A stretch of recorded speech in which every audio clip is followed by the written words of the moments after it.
You don't let power determine information, thought, and speech.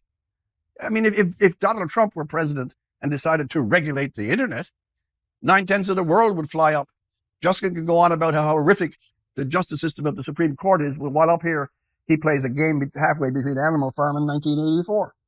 And the fact that the media, the main media in this country, legacy, call them what you will, have accepted a devil's handshake.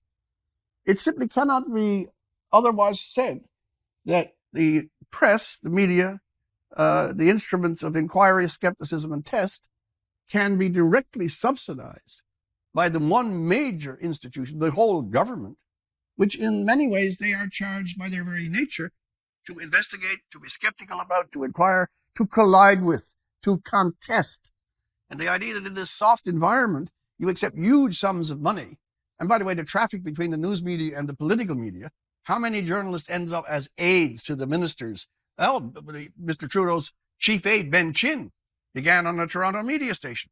It's that the mindset of the majority, and I'm not one of these conspiracy people about the press, but I know it enough from 25 or 26 years in it, that the mindset, the mentality, the tendency, the major media offices of parliamentary are already in tune with the agenda of the government.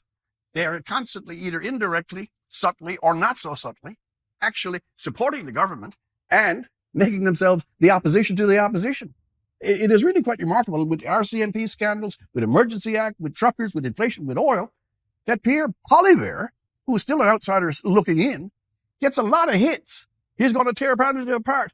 Whereas this giant media, it's because they share the agenda. They share the social identities business. They certainly share the diversity thing, the obsession with racialist politics, and of course, the absorption entirely on the idea of sexual identity and pro. In other words, all of the social justice issues, the press and the parliament are in the same place. When you and I were much younger, and maybe only about 20 years ago, the press was also an independent check. And now the press is in the pockets of the government. And I called that fascist earlier, and I meant that.